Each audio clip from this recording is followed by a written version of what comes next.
Hello नमस्कार दोस्तों। आज हम बात करेंगे कि गोल्ड के प्राइस लगातार क्यों बढ़ते जा रहे हैं। जैसे लास्ट टॉपिक मैंने आपको समझाया था इन्फ्लेशन के बारे में, ठीक है। तो उससे ही मिलता जुलता ये रहेगा कि गोल्ड के प्राइसेस क्यों बढ़ रहे हैं। सही है।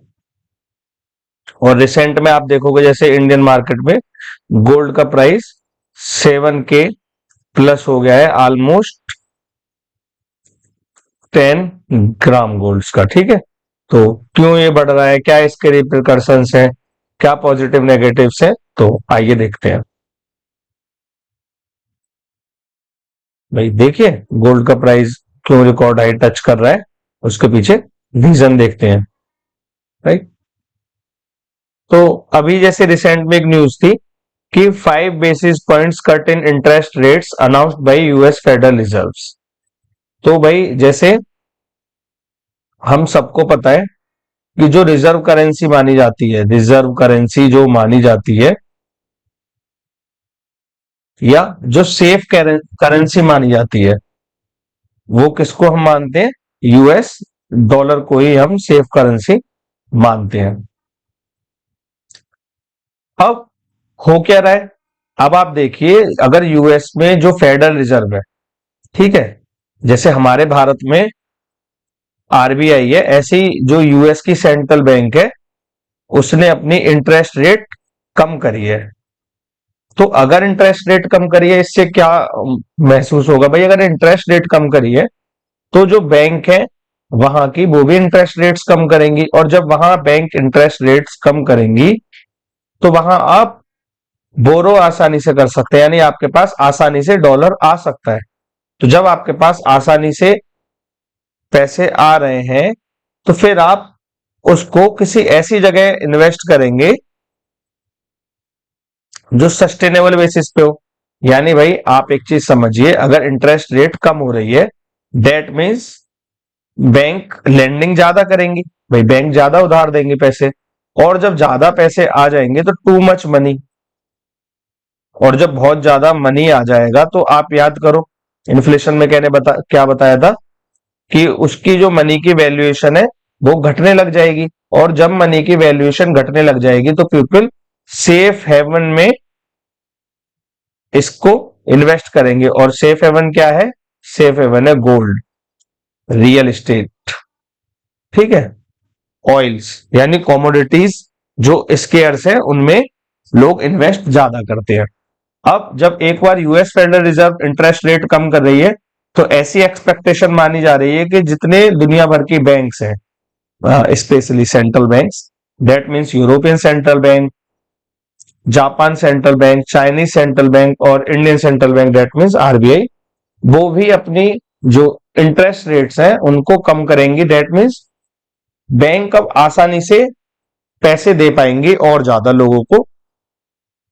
तो भाई जब ज्यादा पैसा आएगा तो उसकी ऑब्वियस सी बात है इन्फ्लेशन बढ़ेगा, लोगों की जो मनी की वैल्यू है वो घटेगी, तो लोग क्या करेंगे? सेफ हेवन में इन्वेस्ट करेंगे। सेफ हेवन कौन सा माना जाता है? गोल्ड, ठीक है। दूसरा, भाई अभी आप देख रहे होंगे जियो पॉलिटिकल टेंशंस और बढ़ रहे हैं। जैसे अभी आपने देखा होगा भाई मिडिल ईस्ट में एक क्राइसिस काफी ज्यादा चल रहा है, इजराइल हिजबुल्लाह कॉन्फ्लिक्ट। और अभी तो रिसेंट में ये भी हुआ है, इजराइल ने अटैक किया हिजबुल्लाह पे, फिर उसके बाद ईरान भी अब अटैक कर रहा है, और इवन उसमें यूएस भी मेडिएट कर रहा है। एक तरफ जो यूएस में जो डेमोक्रेट्स हैं वो कह रहे हैं कि इसको बातचीत से सुलझाया जाए, दूसरी तरफ जो यूएस में रिपब्लिकन पार्टी है वो बोल रहे हैं कि अटैक किया जाए। तो अभी चीजें काफी पेचीदा बनी हुई है, और अगर ज्यादा जियो पॉलिटिकल टेंशन रहा तो भाई ऑब्वियस सी बात है कि जो करेंसी की वैल्यूज है फिर से घटेंगी, और ऐसी कंडीशन में लोग किस में इन्वेस्ट करना पसंद करेंगे? गोल्ड में, ठीक है। क्योंकि दुनिया भर की भाई जब ज्यादा पैसा आएगा उसकी वैल्यू घटेगी, और दूसरा शेयर मार्केट भी गिरेंगी, ठीक है। इसलिए लोग गोल्ड में ज्यादा इन्वेस्ट करेंगे। ना केवल इजराइल हिजबुल्लाह कॉन्फ्लिक्ट, और एक और जो मेजर क्राइसिस चल रहा है जिससे यूरोपियन कंट्रीज भी अफेक्ट हो रही हैं, इसमें यूएस डायरेक्टली इन्वॉल्व है, रसिया यूक्रेन वॉर, जो लगातार होता जा रहा है, ठीक है। और फ्यूचर में भी ऐसा माना जा रहा है कि ना केवल ये दो और जगह भी इस तरीके के इश्यूज हम देख सकते हैं, जैसे चाइना ताइवान के बीच कुछ देखने को मिल सकता है, या अगर मानिए अगर ट्रम्प आते हैं तो चाइना और यूएसए का कुछ देखने को मिल सकता है, जैसे लास्ट टाइम टैरिफ वॉर हुआ था।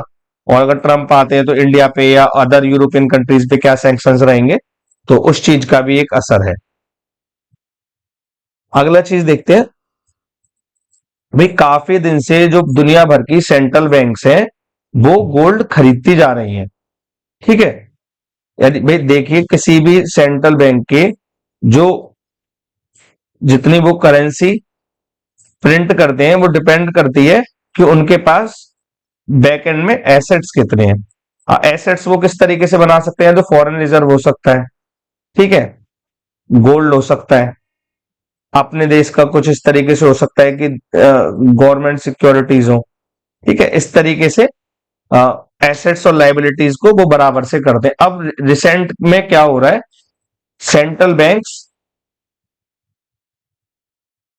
जो डॉलर है, यूएस डॉलर स्पेशली, उससे थोड़ा साइड हट रही हैं, ठीक है। और उसकी जगह क्या कर रहे हैं वो लोग, अदर करेंसी में व्यापार करने की कोशिश कर रहे हैं। दूसरा, अपनी जो एसेट क्लास है उसमें गोल्ड को बढ़ा रहे हैं। और जैसे ही मान लीजिए, जैसे एक बार अगर आप गोल्ड बढ़ाएंगे तो आप उसके बनस्पत यूएस डॉलर को घटा सकते हैं, यानी यूएस डॉलर की वैल्यू अपने आप घट जाएगी।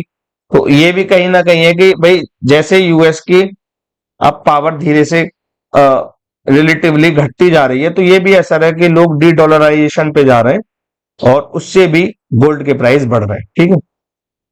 देखते हैं, so they can reduce the share of US dollar in their foreign exchange reserves.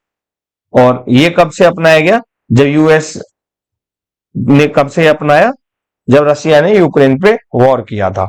अब ज्यादातर सेंट्रल बैंक के फ्यूचर में ऐसा कुछ हो सकता है, तो अपने अकाउंट को वो डाइवर्सिफाई कर रहे हैं इस चीज से, ठीक है।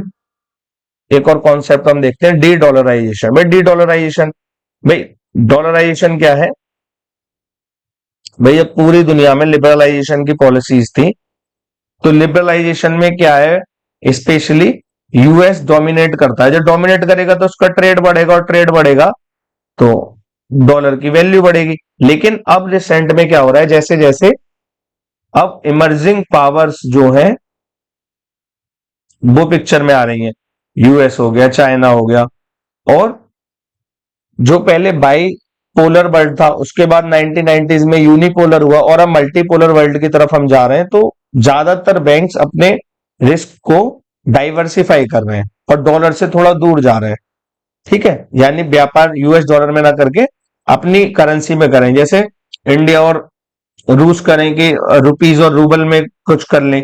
इंडिया और यूएई करें कि भाई आप इंडियन करेंसी में आप हमसे ऑयल ले लो और हम इस अपनी वाली करेंसी से यहाँ गोल्ड ले लें या कुछ और चीजें ले लें, ठीक है, या इन्वेस्टमेंट करा ले। तो बेसिक पर्पज ये यूएस को वो हटाते जा रहे हैं, ठीक।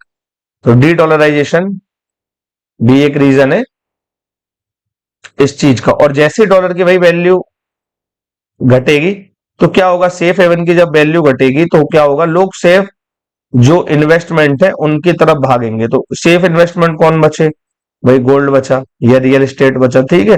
तो आप ऐसे टाइम में ये भी देखोगे जो रियल एस्टेट है, जो जमीन के रेट है, फ्लैट्स के रेट्स है, हाउसेस के रेट्स है, वो भी लगातार बढ़ते जा रहे हैं, ठीक।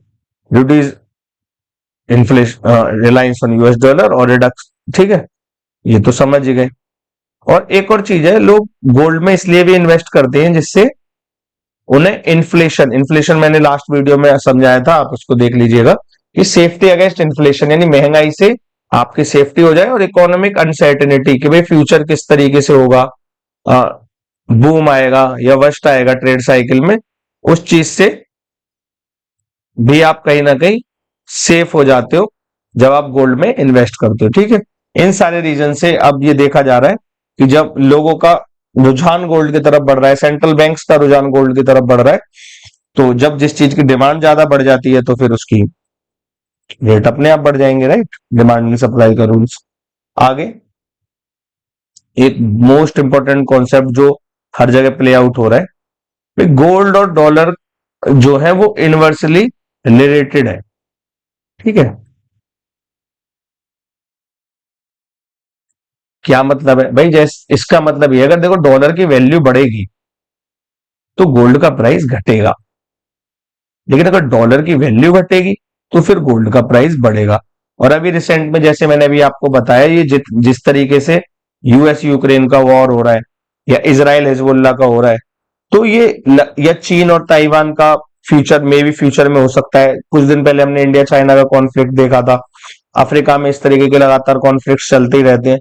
तो इस चीज से एक सीधे से चीज निकलती है कि फ्यूचर में अनसर्टेनिटीज आ सकती है, जिससे पूरा दुनिया इससे अफेक्ट हो सकती है। इससे बचने के लिए लोग क्या कर रहे हैं कि या तो लोकल करेंसीज में वो ट्रेड करना पसंद कर रहे हैं, अदरवाइज अपने पैसे को वो ऐसी जगह इन्वेस्ट कर रहे हैं जो सेफ रहे। उसमें गोल्ड एक इंपॉर्टेंट आ जाता है। ठीक। और एक और चीज, जो जैसे कॉन्सेप्ट में डॉलर की वैल्यू वीक हो रही है तो गोल्ड फिर से बढ़ रहा है। अब फ्यूचर क्या कह रहा है भाई? फ्यूचर ये है कि अगर आगे अगर फिर से डॉलर की वैल्यू घटी, दैट मीन्स अगर डी डॉलराइजेशन का प्रोसेस और ज्यादा हुआ, ठीक है, डी डॉलराइजेशन का प्रोसेस और ज्यादा हुआ, तो और हो सकता है कि गोल्ड की वैल्यू और ज्यादा बढ़ जाए। ठीक है। जैसे हमने एक चीज आप देखना, ये स्विफ्ट, ये होता है इंटरनेशनल ट्रांजैक्शन होती है, इससे ऑलरेडी रूस को बाहर निकाल दिया है। ठीक है, ईरान ऑलरेडी पहले से बाहर था। तो अगर मान लीजिए अगर सैंक्शंस लगा के अदर कंट्रीज जो इंपॉर्टेंट है, अगर आप उनको हटा देंगे और लोगों को इनकी जरूरत है भाई ऑयल के लिए या अदर नेचुरल रिसोर्सेज के लिए, तो ऑब्वियस सी बात है लोग डॉलर की जगह अलग जगह जाना पसंद करेंगे। और आगे अभी थोड़ा सा एक माहौल ये है कि अभी अनसर्टेनिटी थोड़ी सी है। एक बार यूएस का इलेक्शंस होंगे, उसके बाद और फिर से एक बार देखने को मिलेगा क्या सिचुएशन बदलती है। और मिडिल ईस्ट में भी क्राइसिस है। तो ये सारी चीजें हमें कहती हैं कि अभी गोल्ड के प्राइस और बढ़ सकते हैं। So thank you guys, happy learning. और प्लीज मेरे चैनल को लाइक और सब्सक्राइब करिए। And thank you.